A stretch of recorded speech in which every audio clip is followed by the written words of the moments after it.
awful anxiety, intrusive thoughts, OCD. I really thought I was losing my mind. We'll hear, kill the bacteria, kill the parasite, kill the virus. And I believe that you need a strong foundation before you start tackling those kind of things. You will eventually be like, I'm so glad that I kept at that, because you will see the difference one day. Welcome to the Wiser Than Before podcast, where each episode will get a little wiser. I'm your host, Josh Dodds. On this episode of Wiser Than Before, we talk about the hero's journey of chronic health issues, what to do when you have a health condition that's not well understood, and invisible illness, when how you look on the outside is the opposite of how you feel on the inside. My guest, Sarah Hook, is an integrative health and nutrition practitioner who went on quite a health journey of her own and also has years of experience helping clients with difficult and unexplained health issues.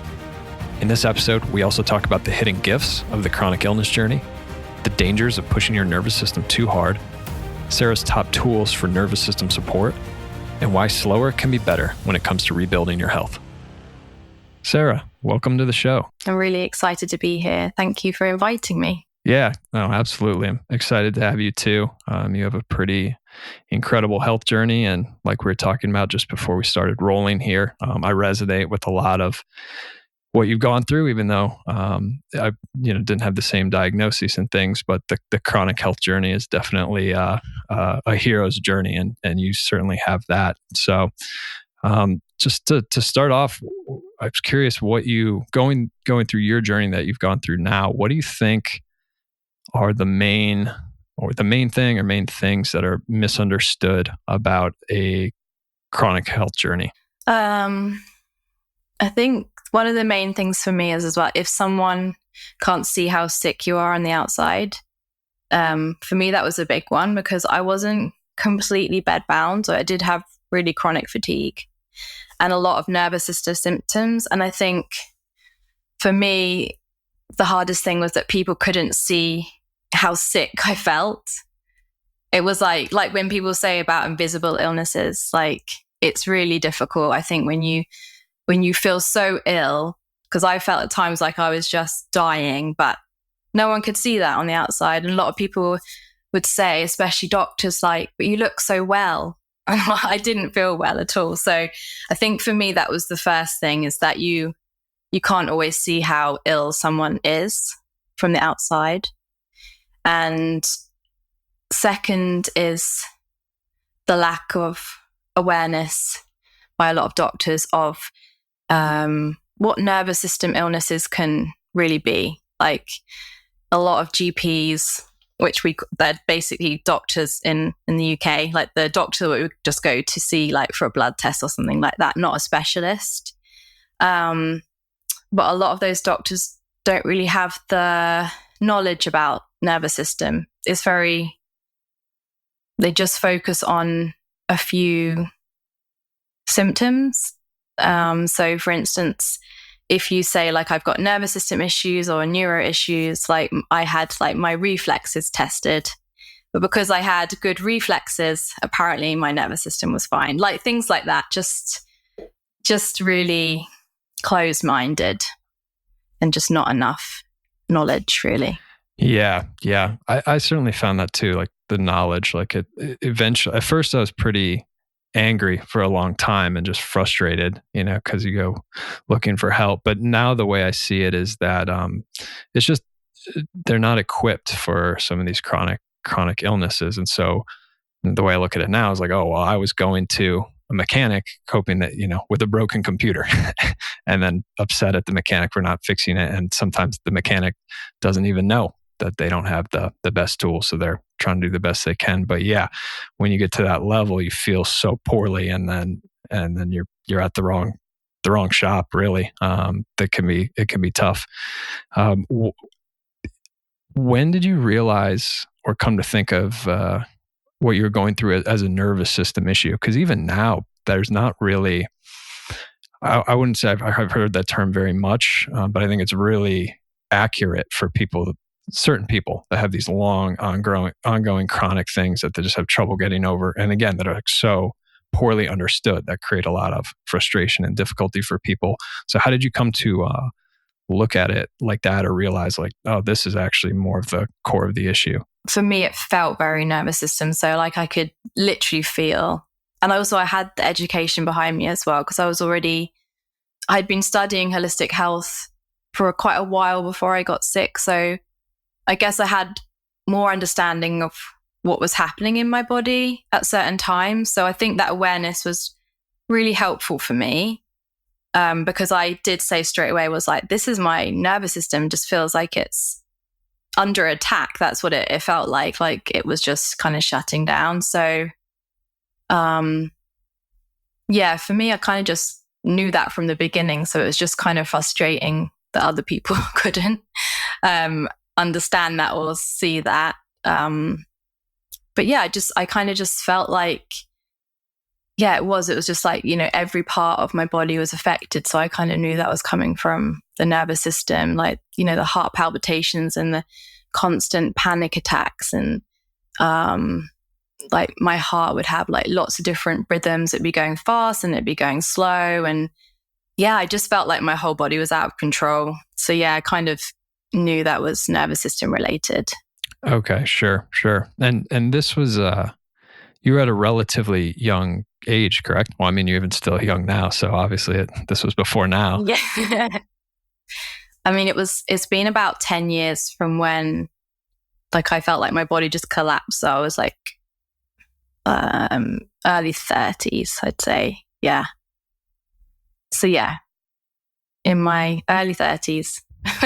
Yeah. So can you take us through a little bit about just at the start and then how you started feeling your way through this? Because I think a lot of people, a lot of clients I work with, and even myself too, in my own health journey, there's really, again, going back to this, having a health condition that's not well understood, you really have to do your own research and looking for the right people. And it's kind of like finding a needle in a haystack at the beginning. So can you take us through a little bit of what happened and how you started addressing it or looking for help?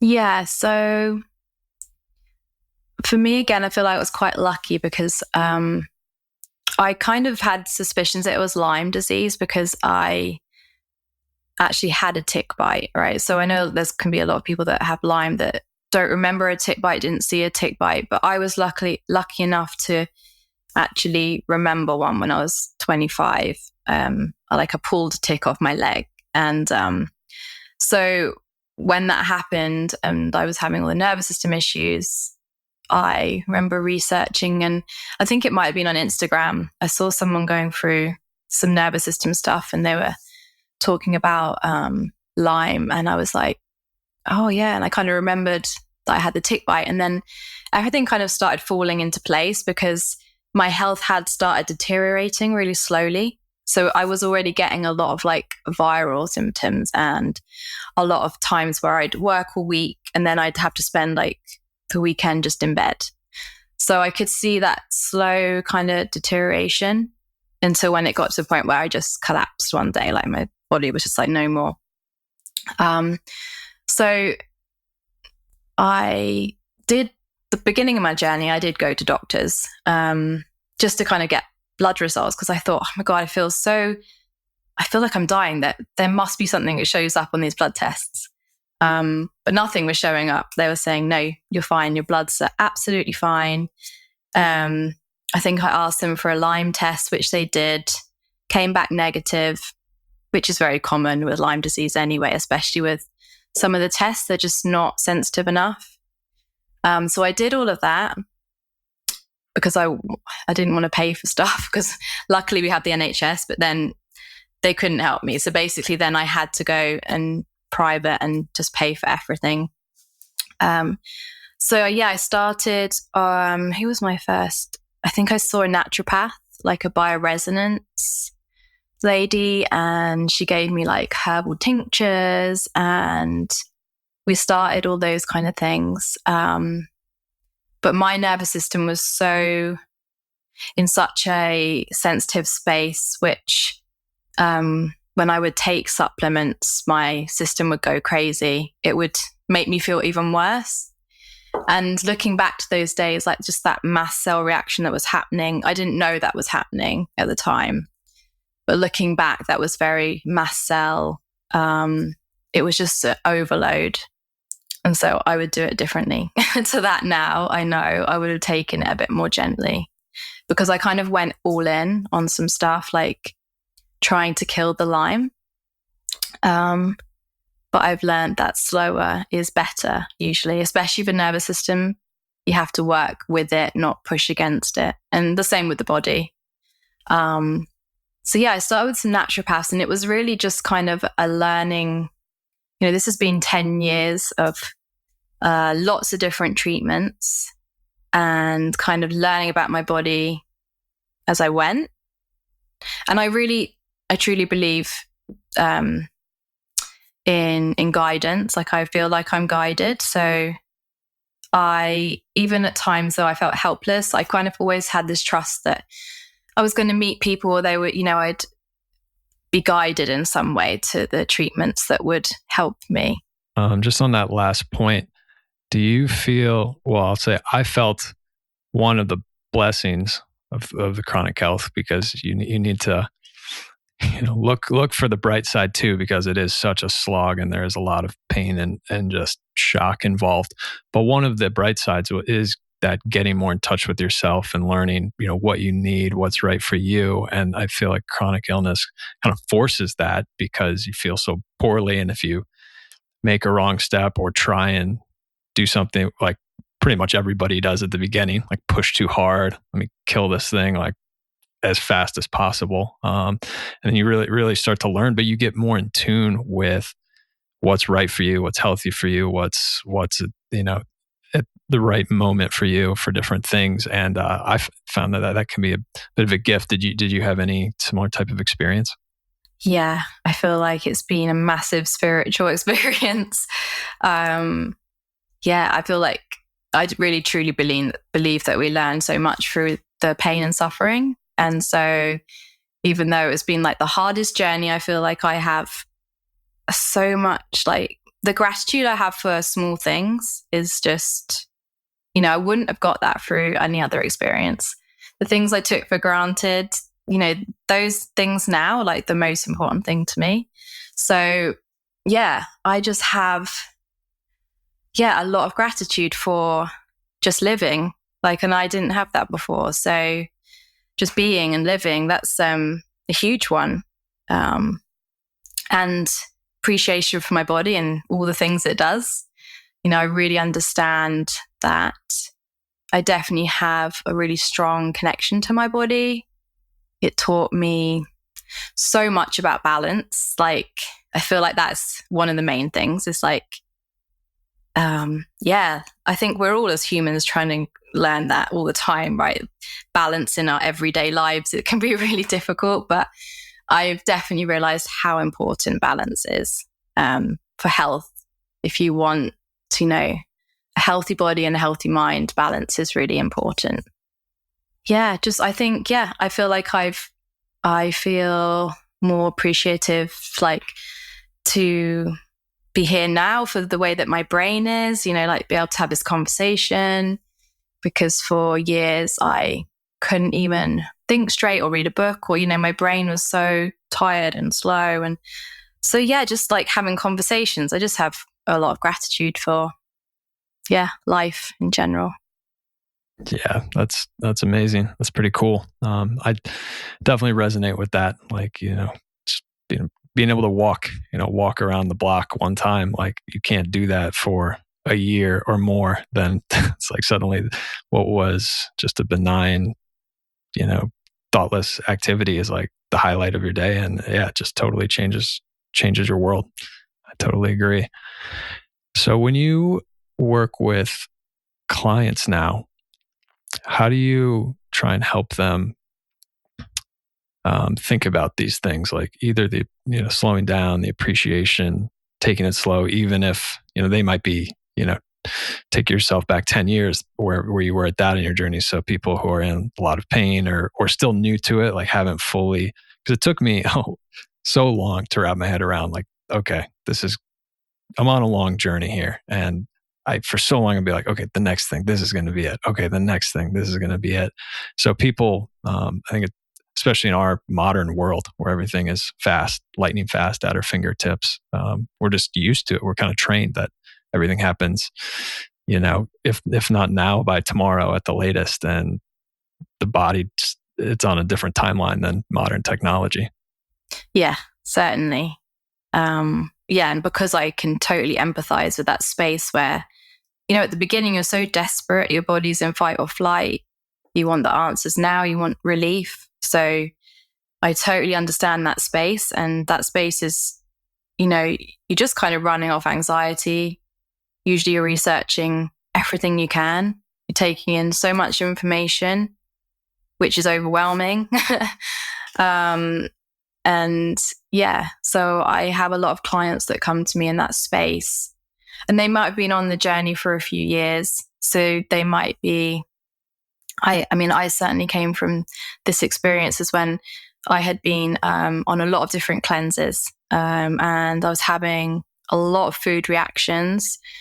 I had experienced a lot of restriction in my life, and it felt like, I just felt so restricted in every way on my healing journey. So I have a lot of people that come to me that are just terrified of food.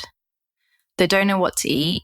And they've just kind of lost that connection to their body through, I think it's really hard to be present with your body when you're in pain. Like that is a protection in itself. Like the brain protects us from pain. So we do almost feel disconnected from our body because that's how we cope. So I work a lot with my clients on very gently ways of like using the nervous system tools and daily habits of slowly feeling more safe in the body. I really feel like that's the number one thing that really supports healing. And of course, it doesn't happen overnight. That can be, it can be a long journey. I feel like I'm still on that journey, right, of just feeling safe in my body. But I have tools that really help me.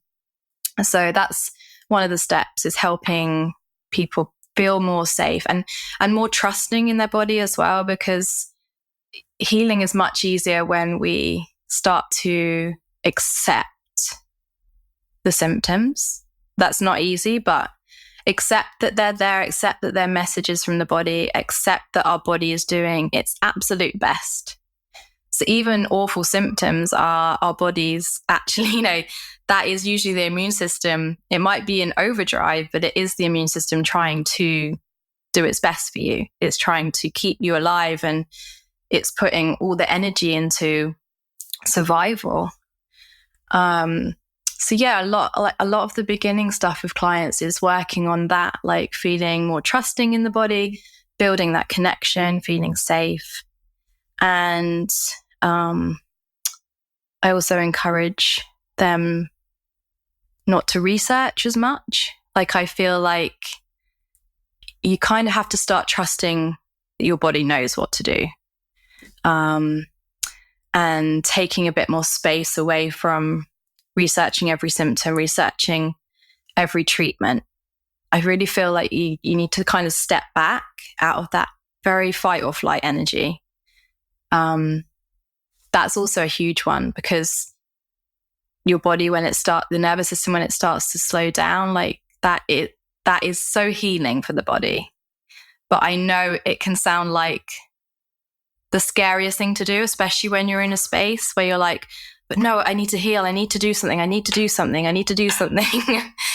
I'm like, okay, I know it feels like that, and it's going to feel like counterproductive, but a lot of it is helping my clients slow down and reconnect with themselves, because then any treatment we do, it's going to have much more benefits. And the nervous system will start to calm down. So hopefully, you'll start to feel more calm, more settled, and you'll be able to have more clarity if something's helping you, if something isn't helping you. So yeah, it's kind of helping people just get into that space where I feel like healing is, it just flows better. Yeah. I totally agree with that. I know when I was at my worst is when I did the most research, and it does. It feels like, oh, I gotta figure this out, which maybe makes sense at the beginning or someone who's not too far down that end. But it was totally true once my nervous system was just on edge and totally wiped. Then those behaviors they weren't helpful because there was a encyclopedia worth of symptoms to research. And especially nowadays, you get opinions from here and there and everywhere. And it just speeds up the whole, this wheel inside the nervous system just going faster, faster, faster. And you're totally right. Like it's very hard to heal and feel better in that state. I mean, at the same time, like I understood why I did it. I understand why people do it because they just want to get out of it. But that's why I love what you're saying, because I think the more conversation we can have about nervous system or what's happening internally, the better, because it's not where people's minds go. It's not where our society is geared toward. Like I said earlier, it's very geared toward kill the bad thing, change, feel better in a week or a month at the longest, which great, I would love that too. But when the body gets to that point, there's a lot going on. And I actually want to, in a second, circle back to that, because I think that's could be really valuable for some people listening too, is kind of the little signs and symptoms you get along the way that are worth paying attention to. Because I have the same thing now. Looking back, I'm like, okay, this actually was coming on for 3 years, and then there was an infection that was the straw that broke the camel's back. But knowing what I know now, and as a practitioner, and a lot of people I see and talk with, you can see it. You're like, well, they're in year 1.5 of this, and if they continue another year, they might come in, and then there's really a lot of work to do, a hole to dig out of. Before we jump back there, I just want to touch on the nervous system tools. What are your favorite tools, or what do your clients find to be most helpful to start to make those shifts? For the nervous system, calming it down. First one is just awareness in general. I think helping people understand the difference in how the nervous system feels in different, like you've got fight or flight, right? So helping my client understand what that feels like. And then you've got kind of freeze mode. So helping them understand that. And then when your system's more regulated, helping them understand kind of that. So first of all, kind of, making them aware of those, how it feels in their body. Like, so, fight or flight is that adrenaline, it's that fast energy, it's that I have to do something energy, it's that over-researching stimulation. And then you've kind of got the freeze mode, where usually the nervous system will kind of drop into that space when you've been in fight or flight for so long. Like it'll just drop into freeze because you can't stay in fight or flight continuously. So a lot of people that have that, then they'll experience the freeze, which is kind of where you feel paralyzed, exhausted, depressed.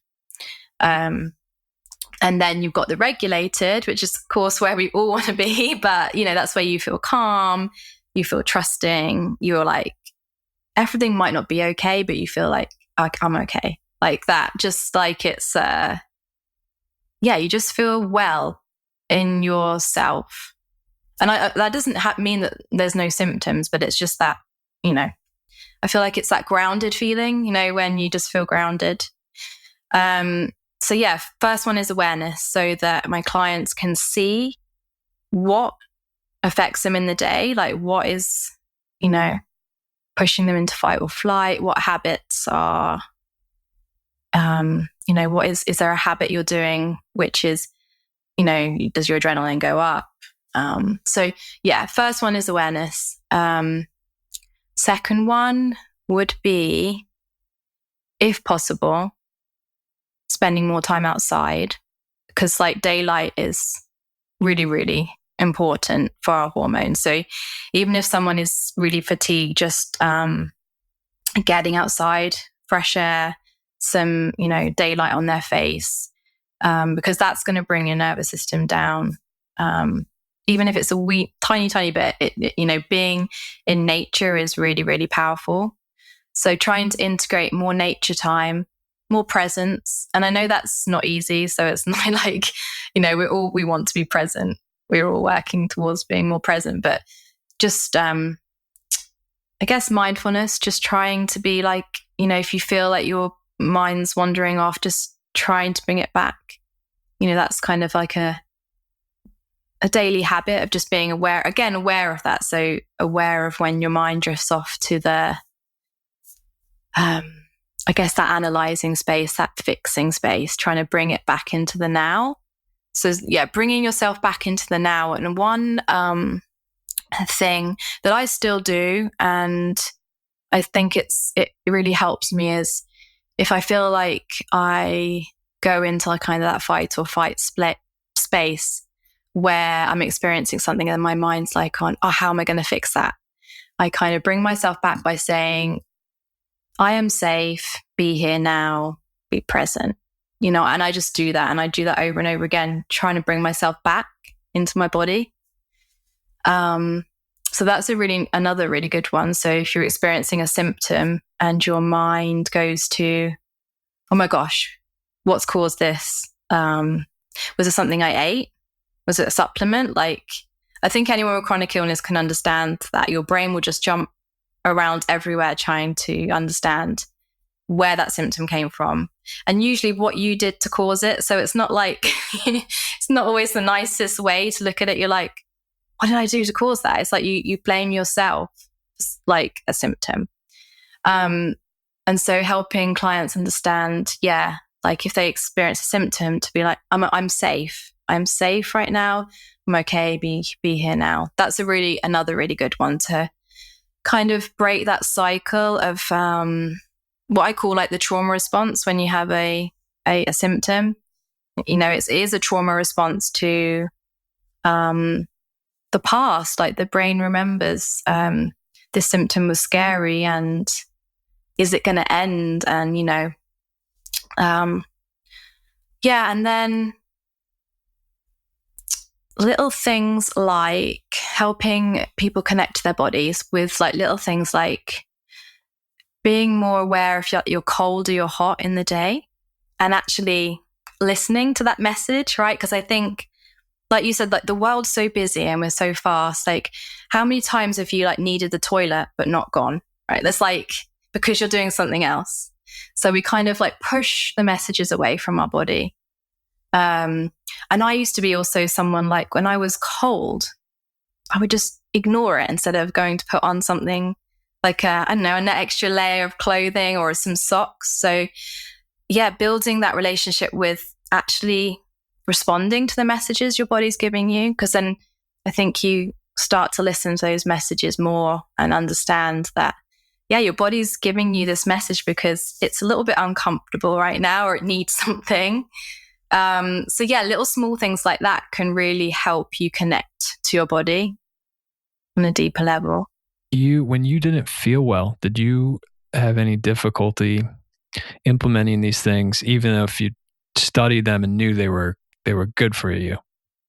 And how did you, change that over time?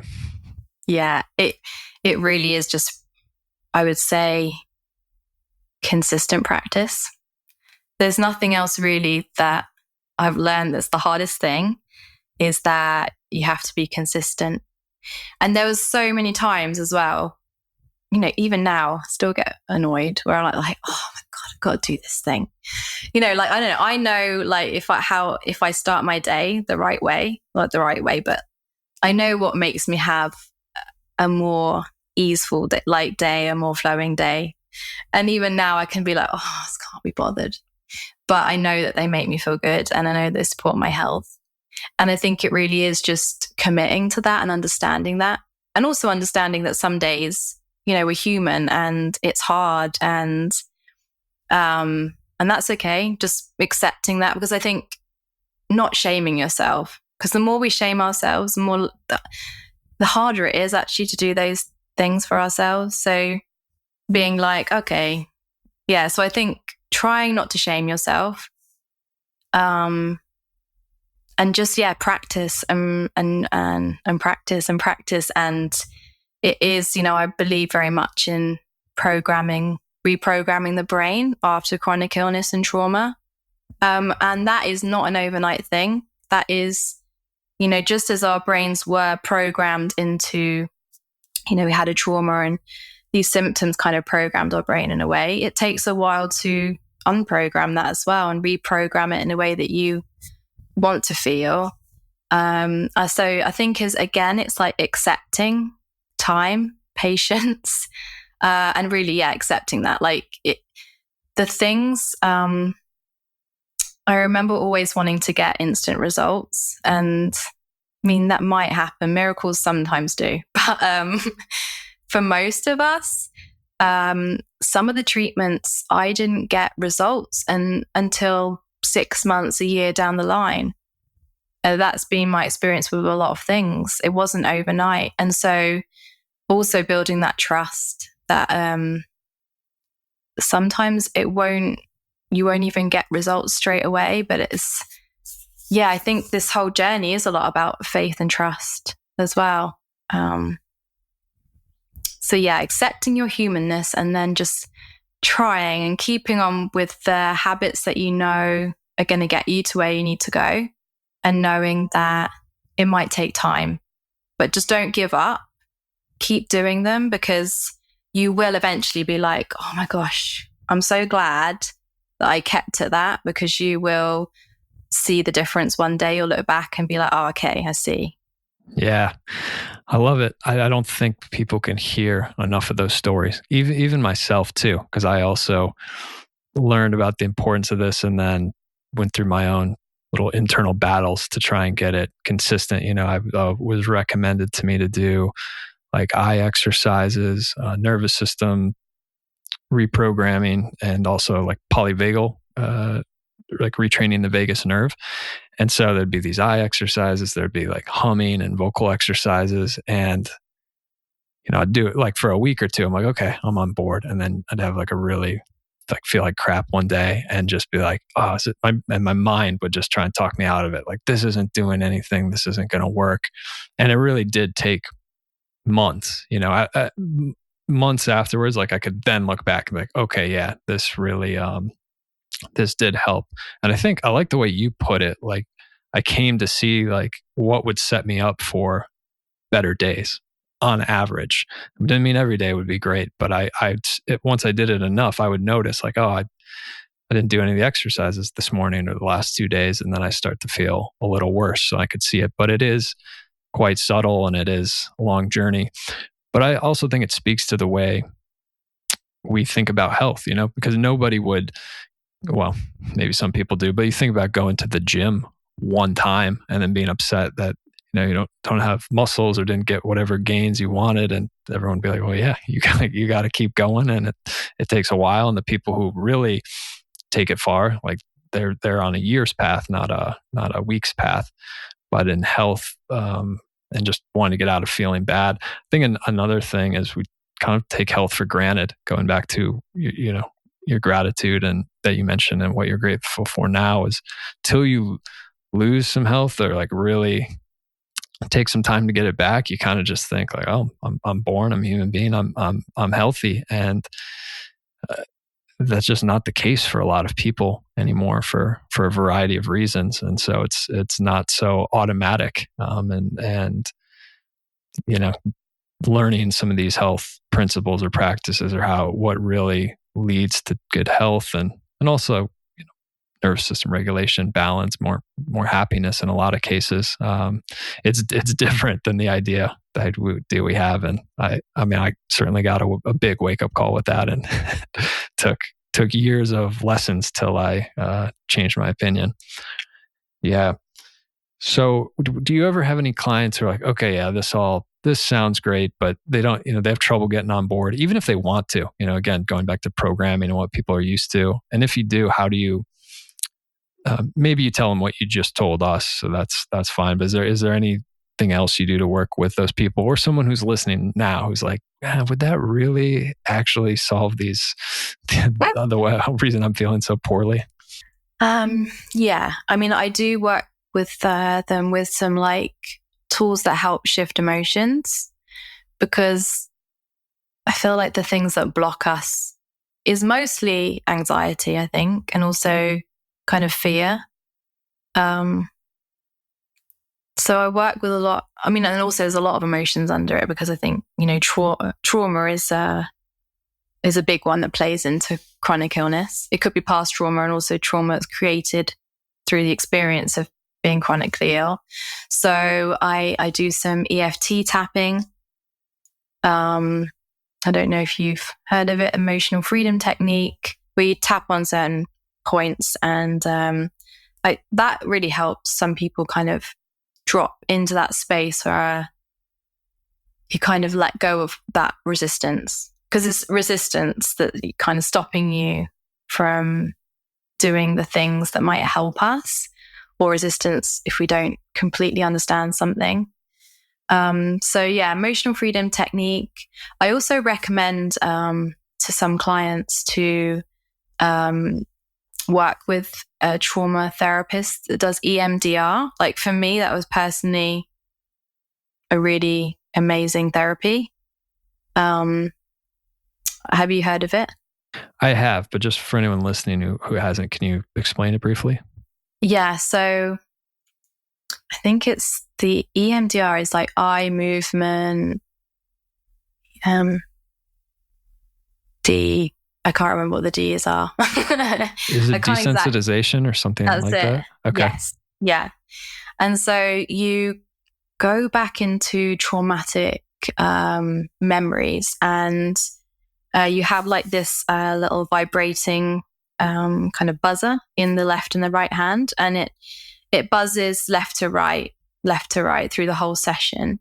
And this is meant to kind of get your brain into a space where you can go back into a traumatic memory, and it helps your brain process it, because the belief is that trauma is something that was so energetically charged that we couldn't process it. So it just got stuck.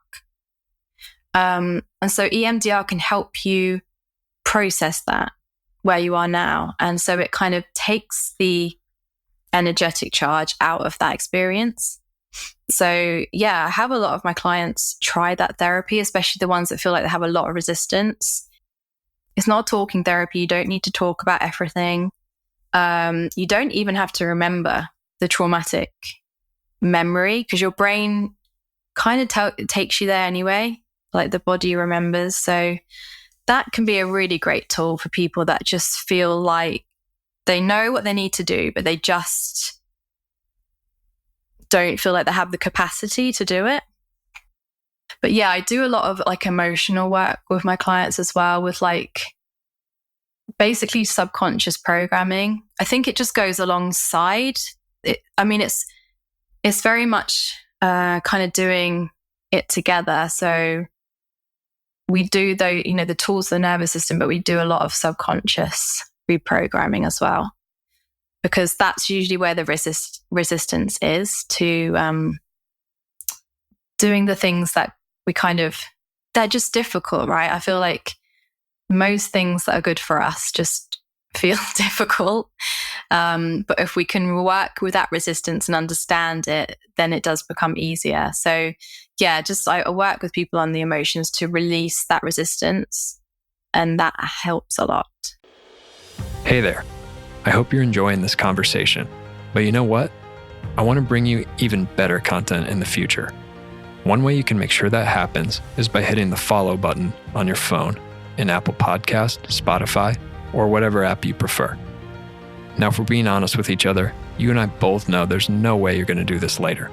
So let's take 7 seconds right now, and I'll walk you through the process.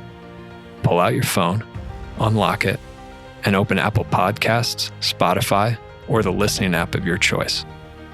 Now search for Wiser Than Before Podcast and hit follow. In Apple, that's the plus sign in the top right corner. And in Spotify, it's the button with the word follow just below the logo. That's it. You're all done. Doesn't it feel good to cross an item off your to-do list? Thank you for doing that. By hitting that follow button, you are actively bringing better guests and content to this podcast. Now, let's get back to the show. Yeah. No, again, I really love what you're saying. I mean, look how far we are into this conversation. We haven't talked about supplements once or killing off the thing once.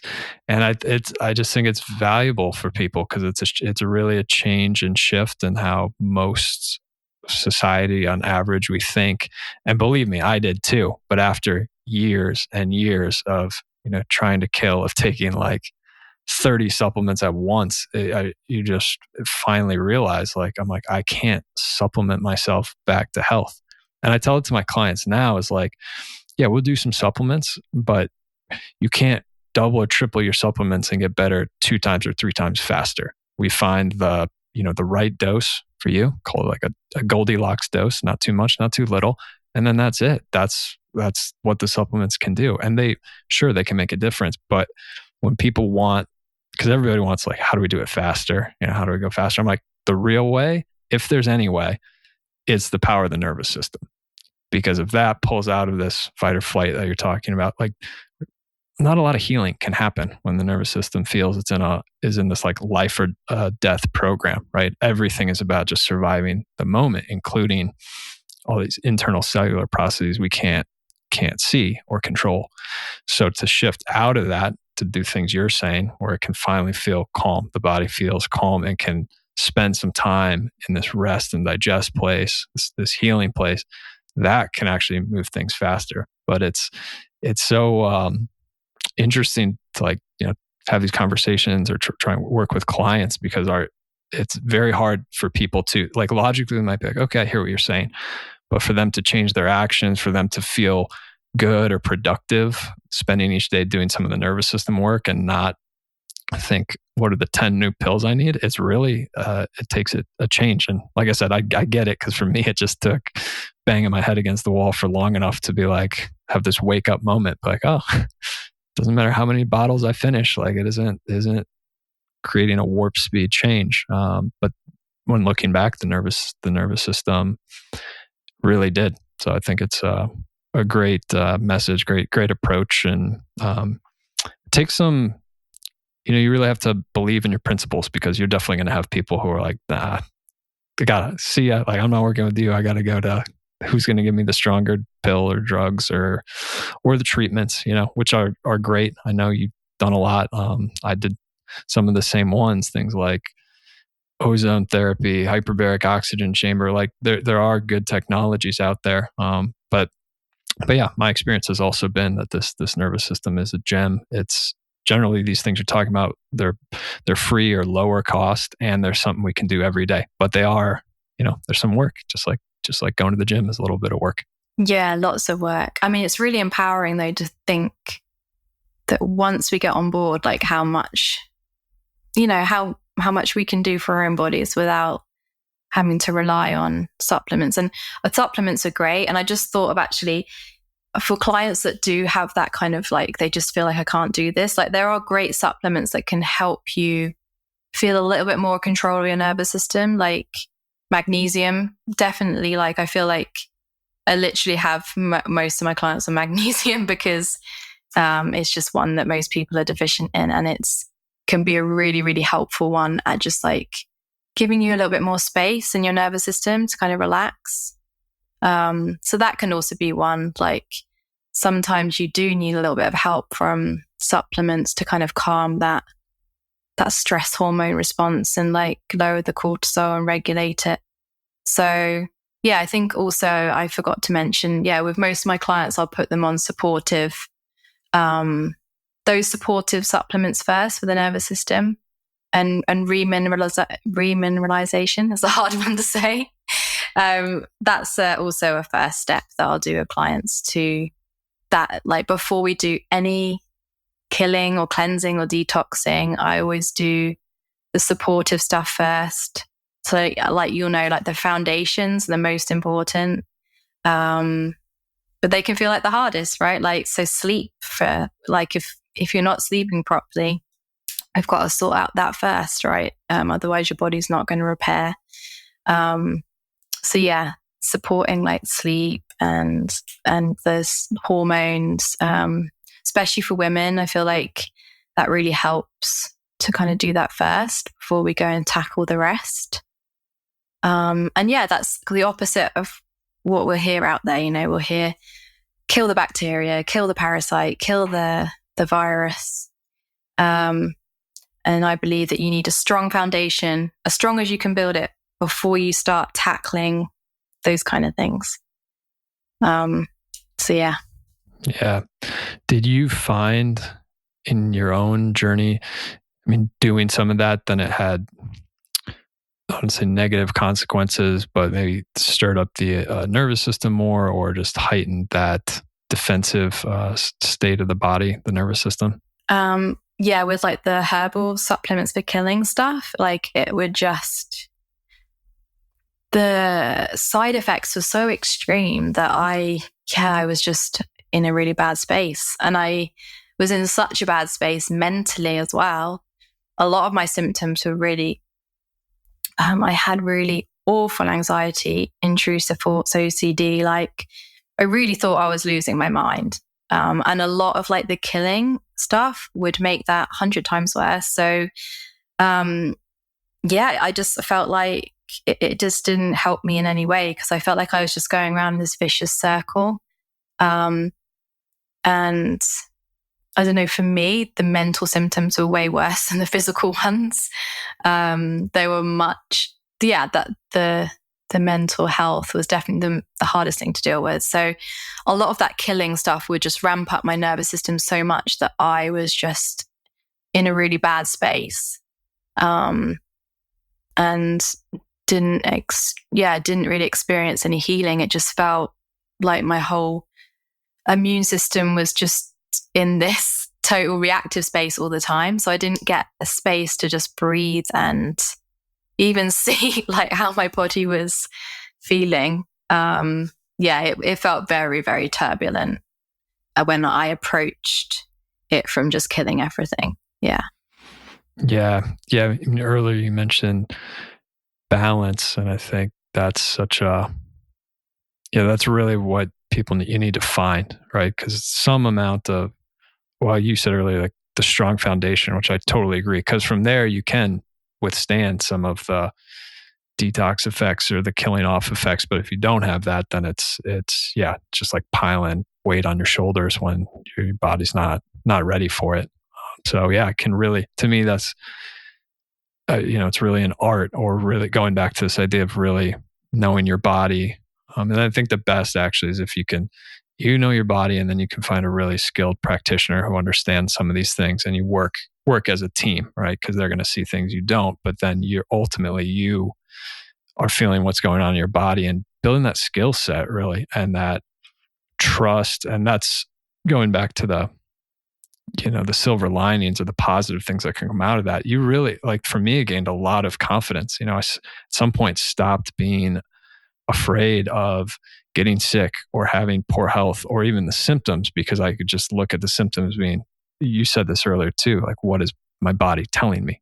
It's not like this unknown power that I'm just, have nothing to do with. It's like, no, my body is a really powerful force of nature, and it's telling me in an uncomfortable way something, but it's telling me something. And as I went through that, felt like thousands of times, I got a little better at understanding, okay, here's what I need to do to adjust.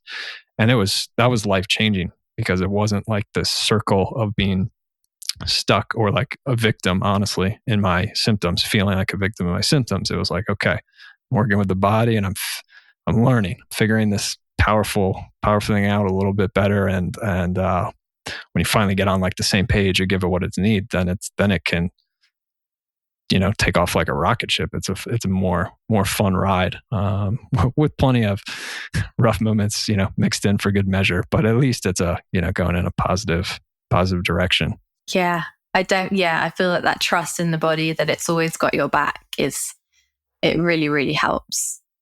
And even now when I experience symptoms, like I think it's also after chronic illness, I think you want like this, I don't know, for me, I have like a coping mechanism of perfectionism, which I've been working on healing over the last couple of years. But after chronic illness, I really wanted like perfect health. But I was like, what is perfect health actually? Like what is wellness to you? I think wellness is something different to everyone. And even now, like I'll experience a symptom, right? Like, but I can always see that it comes from something like, am I a bit dehydrated? Am I a bit stressed about something? Did I not get enough sleep? So now instead of being like, oh my gosh, I've got a symptom, I haven't got perfect health, I just kind of see it as, like feedback from the body, and accepting that as humans in this world, our symptoms are kind of a natural response. They are actually a healthy response. Because if you weren't getting any feedback from the body, it would be worrying. It helps keep us on course. It helps us create more balance. So I think that's also something that's helped me, is to not go after like never having symptoms again. Obviously, there's a very big difference between chronic symptoms and symptoms, in our daily lives that might be kind of guiding us. So yeah, that's also been really kind of part of my journey. Is like you said, it's empowering. Like I always believe that also there's always something that I can do. I really believe that strongly. And I think that I've got very strong, like, I guess like faith and hope. And I think that's come from like the last 10 years of healing. It's like, I always know that whatever comes up, that there is always some kind of solution. And I know that, that comes from me working with my body in some way. Yeah, that's amazing. It really, it totally changes the outlook and gives you, the power back, and just changes the whole perspective. For me too, with that type of perspective, that definitely helped me enjoy life better, even enjoy the ride. And I'm right there with you with the perfectionist tendencies. And man, there's a period of time that OCD was just like off the charts, but that type of thing. But yeah, I've really, balancing that out as part of the symptoms in a weird way help with that, because life's anything but perfect. It's pretty messy with those symptoms, and just learn to be okay with that and in that. And I think it helped me be okay with the whole outside world too, because it's never going exactly. You never know how it's going to go. That's for sure. No, we don't have control, do we? I feel like it's just kind of learning to accept. Yes, accepting your present moment, really, isn't it? And just being okay with that. I think that's where I am in my journey now, personally. That I really am like working on my presence. That's kind of my 2024 kind of theme, I think, is presence, because I realized that, we're not in control of everything. And where I find the most peace is in the present moment. So if I can practice that as much as possible, that I'm okay right now. That's kind of where I find a lot of healing for myself. Very cool. Very cool. Good place to be, the now. Yeah. I know it's hard. I mean, the human brain doesn't want to be in the now, does it? Anywhere but. Very rarely. Yeah. So let's, I mentioned this earlier, but let's circle back. So for somebody, speaking of, symptoms talking to you, your body talking to you, what you know now, or even if it's not your own story, just from what you see with clients, do you see any patterns of where people start to get, messages from the body, but they haven't hit this chronic illness point? Because what we're talking about, that's pretty extreme. You get bedbound and it drags on for years. Like a lot of people, I find, just don't feel tip top, but they're still able to go through their day, their obligations, and it might be all they can do to do that, but they haven't quite hit that point yet. So again, I think till you go through something like this, it's very difficult to imagine. You kind of hear it and you're like, oh, sounds rough, but I'm not in that boat. But I realized, looking back, like I had a lot of signs. It was just like this slow little downhill trend, and then eventually everything ground to a halt. And one thing I hope with this podcast is that people at all levels of health can get some insights and realizations and get more, power in their own life. And so I just see so many examples of somebody at like 80% health or 60% who hasn't really clicked in. They just write it off as, oh, I'm getting older and I'm getting stressed. But my belief now is like, you don't, like you can be 90 years old and full of energy. You don't, just because everybody else grinds down doesn't mean you have to, but we can't do it in the average way. If you live like everybody else, you'll get similar results. So yeah, based on that, do you see any signs or things people could look out for and really make a change now without letting it get to an extreme place? Yeah. So first one will just be kind of more fatigue in general. Like, I think just not being interested in things, maybe not having enough energy, feeling like your interest in life, or if you feel like, I think just that kind of place where your capacity is very low. Like that's the first one. Like you just don't, that survival place, like you just feel like you're surviving. So that would be kind of a first sign. And for people in that space, I would definitely focus on sleep. I feel like restoring your quality of sleep is like the first place to look at. For most people, if you're not sleeping properly, your body's really going to be under stress. So putting in place things that can help you get a better night's sleep,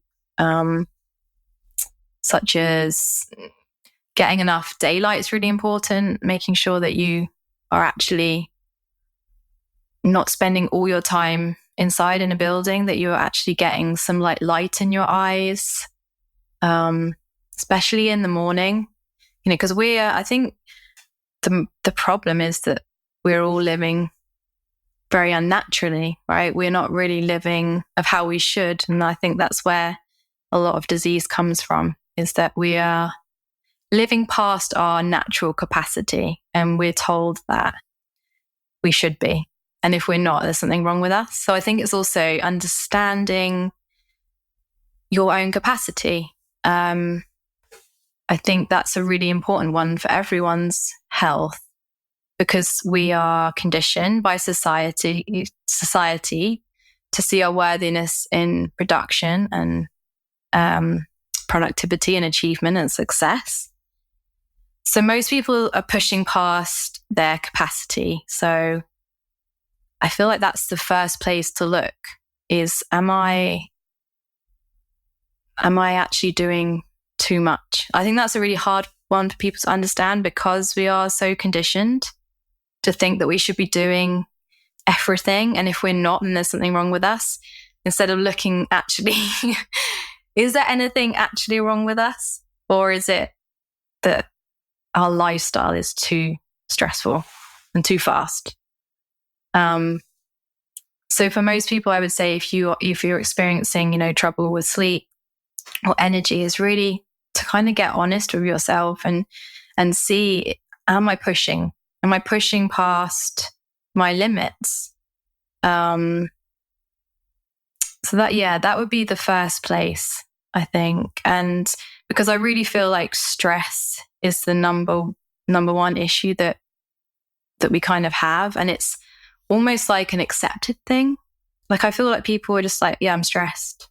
And it's like we just accept it. But it's not okay. It's, I mean, we are going to experience stress, of course. Like it's hard to escape all stress, but like if you're living in constant stress and not giving yourself time to just be, I see a lot of people that are, like you said, in that space where they're not like, they're still functioning in their lives. They're going to work and they just want to kind of feel more healthy. Like that'll be the first place I kind of bring them to, is like really helping them understand their capacity. And that can also be like people that, they're doing things because they want to be healthy, but they actually might be like going to the gym too much. That's a big one, right? You're like, I feel like, yeah, some people can be going to the gym every day. I don't know if personally, it depends what you're doing, right? I feel like as human beings, we're meant to be moving our body. But again, it's being aware of your own capacity and kind of getting honest with yourself about where you're pushing yourself. Are you having too late nights? Are you actually getting good sleep? And caffeine is a massive one, actually. I do really challenge some people to slowly reduce their caffeine intake because if you're drinking caffeine all the time, you're not going to be aware of your actual true energy that you have, because caffeine pushes our body into fight or flight. So you have more adrenaline, more cortisol, and you feel like you're unstoppable. But if you're in that space too long, your body just wears down. So also helping people in that space kind of lower their caffeine. And if they can, totally come off it. But that's done very slowly because it can be actually quite detrimental to come off straight away. So once someone has the awareness of their true energy, that's where you'll be able to work with your capacity. I think it's quite hard if you're caffeinating yourself through life. It's going to be hard to see where you're pushing through. Yeah, if that makes sense. So that's that would be like kind of the one that I would say if you're kind of feeling like you're struggling with kind of like those beginning signs of like energy or getting sick a lot. Yeah. Now, is that caffeine one a tough sell in the UK with the tradition of tea time and all that? Yeah. And I mean, we have I feel like we've got so many coffee shops now as well. It's like, it's just most people are using that, right? To get through their 9-to-5 jobs or parenting. It's a really big one. But yeah. Yeah, it's an interesting thought what you said, like basically your baseline of energy. Like, do you know what your baseline of energy is? And just something we probably pretty much nobody thinks about. It's not a common thing in our society. Like where am I at day to day? Just completely, I don't know, normal without anything else. And then I can be aware of what things are knocking me down or bringing me up, and make whatever choices I want from there. Yeah, exactly. It's quite a I think most stuff about health is quite confronting though, isn't it? It is. It totally is. And that's why you take it far enough, again, I'm just, for me as an example, then you get a chronic illness and it just, grabs you by the scruff of the neck and says, look in the mirror, and over and over and over. It's like, okay, I get it. I'm going to change this. I'm going to change that. And it's like we talked about earlier, it's like 1,000 steps out of that place. At least it was for me. So it was very, every time I thought, okay, I've confronted every last thing, whether it's habits, emotions, people, the company you keep, or, work, what kind of work, the amount of work, everything. And it really, it completely, I pretty much everything in my life changed. And like we were talking about, you have to, it leads you to get more in touch with what's good for me, what's not, what works, what doesn't. And confronting is an accurate word in my case. But I also, once I felt that poorly, there was no choice, so I don't know. I just think about my previous self and I empathize with people, and I see now it's if it's not bad enough, it's very hard to be okay, I'm really going to stop and, take this deep look or make these changes that are pretty much any change is difficult to make because your body's in a habit and it's used to it. And so the body, even if your mind says this will be good for me, I'd like to try this, the body's in motion and it's just going to keep going. I learned this, if you change something in your kitchen or just something in your house, you always put it one place and then just have it be in another place, and you'll just start putting it in the old place over and over until you get used to it. And when that happened to me one time in my kitchen, I was like, wow, okay. Speaking of having grace for yourself, I'm I'm not going to be so hard on myself about these habits, because even something completely silly like this, I had to like retrain myself in a way, a little bit. That's easier than doing all the nervous system work. But yeah, without that pain of feeling as poorly as I did, then I understand, right? People are kind of like, yeah, this might be nice to do. And so, yeah, again, that's part of the goal of the podcast, to get these conversations out there. So at least people can have a choice. I mean, at the end of the day, you can do whatever you want. But I like to think maybe if I heard something like this, then I, would have headed things off. Which on that note, that's kind of one thing maybe we can close on, because we didn't go through every step by step of your chronic illness journey, but I've heard it, and you did an incredible amount of treatments and searching and trying things, and then going through the high of it working for a little bit, and then the low of having to crash after, and maybe it didn't work as well as you hoped. And I have my own version of that. So what I wanted to ask you is how you think about finding good help now, or what would have been helpful for you back then. Like when I first really got hit, I knew I needed help, and I went to like world-class medical institutions actually, and to have all the the leading researchers, the best doctors, and it took a few rounds of that to realize what we talked about at the beginning of the show. It's just like, I'm in the wrong place. Like I'm not gonna. This is not where I'm gonna fully heal. And so then I knew I had to get out of that. For me, I wanted to look at something more holistic, but I was like, I didn't even know where to start. I mean, I knew some of these people would be out there. I actually just started Googling like nutrition and then a word after. Because I'm like, if they care about nutrition, then they're a little like more holistic. They'll be a little bit more focused on healing the root cause. Like I don't want to take medication in the next 50 years. So that was where I started. But do you have any thoughts on it now about a person, following their own intuition or signs to find the next practitioner or treatment or whatever is going to be right for them as a next step?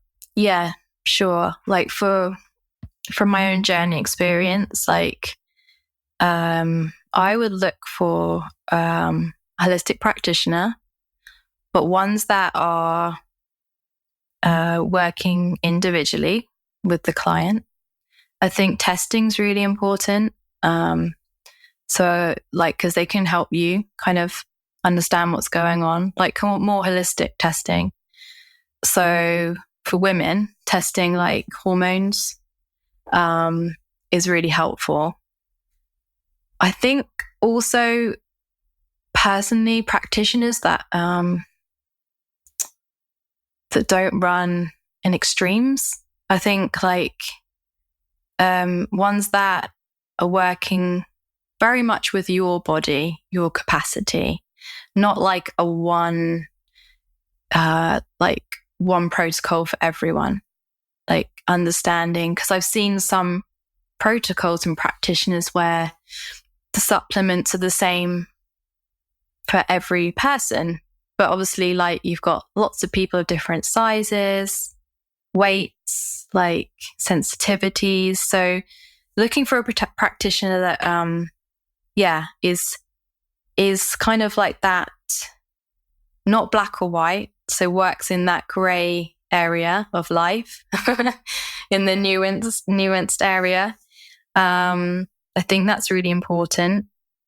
Working with nutrition, definitely a really, really important one. And nervous system stuff. But I think combining that nervous system care and understanding that alongside the cleansing and the supplements, they have to go together. They have to be done together. And being aware if someone like is trying to rush you into a detox protocol, first of all, I'd be very aware personally, I wouldn't do that. I would try and find a practitioner that is going to work on actually just strengthening your system, but in a gentle way to start with, like with the foundations, and making sure your minerals, because minerals are really, really important, because a lot of the cleansing and the detoxing, it's really kind of kind of deteriorates everything. It takes, not only are you killing bacteria, but you're depleting yourself. And if you keep depleting yourself, of course, you haven't got any energy to naturally detox. So looking at nourishment, practitioner that helps you nourish your body. So I think just that balance of replenishing your body and then some cleansing and detoxing, but making sure that those are very balanced together. Yeah, that would be what I would be looking out for. It's just that balance, not going all in, let's kill this thing, no extremes, because I just feel like extremes, not only are they depleting to the body, but they can be really hard on your mindset and mental health. Right. Yeah. I think that's balance has been a big part of this conversation of things you've mentioned. So I think it's a good list and a good place to wrap things up. Thank you so much for being here and sharing. Again, I certainly when I heard your story, I'm like, wow, this woman's gone on quite a journey and can understand it based on what I've gone through. And so, yeah, I think it's a lot of great knowledge and experience that can help people along their own journey or hopefully save them some time. So I appreciate you coming on and sharing that. Thank you. It's an honor to share my story. And yeah, like you, I just really want to help people find their path a little bit more smoothly and easily, I guess, without, that kind of frantic fight or flight experience. But yeah, so I really love that you're talking about the nervous system because, yeah, that's a really big one. And I hope that, that approach really helps people just have an easier journey. I know it's not easy though, but a little bit easier. Sure. I agree. So where can people find you if they want to hear more from you or work with you? So my website is actually being updated at the moment. So I don't actually have a web address, but you can find me on Instagram under _Sarah Hook_. And so, I'm sharing most of my stuff there at the moment. And I'm just in the middle of, some creating exciting stuff and launching a new website and things like that. So, at the moment, it's just my Instagram. But I talk a lot about nourishment and balance. And as you can hear, I'm very passionate about healing the body in a soft, gentle way. So if anyone's interested in that kind of approach, then come and say hi. Yeah, absolutely. So that's _ Sarah Hook _ and it's Sarah with an H, right? So it's SARAHHOOK. That's it. Yeah. Okay, great. Yeah. Okay. Thanks again, Sarah. Thank you so much, Josh. Hey there. I hope you enjoyed this episode and that you feel you're walking away wiser than before. I want to bring you even better episodes in the future. One way you can make sure that happens is by rating this podcast. The more of you who rate this podcast positively, the better guests I can bring you. Since you and I both know you're not going to do this later, I'll walk you through the 10-second process right now. All you have to do is follow along. Take out your phone and unlock it. Open up Apple Podcasts, Spotify, or whatever app you listen on, and search for Wiser Than Before Podcast and click on the show. In Apple Podcasts, you have to scroll down towards the bottom, past the most recent episodes. When you get to the ratings and reviews section, click on the blank stars to rate. In Spotify, beneath the logo and name of the show, you'll see 3 horizontal dots. They're just to the right of the bell and settings icons. Click those 3 dots, and the second option is to rate the show. Hit the blank stars and fill them in. All done. You can cross that off your to-do list and start looking forward to even better episodes in the future. Thanks for listening, and we'll see you next week, even wiser than before.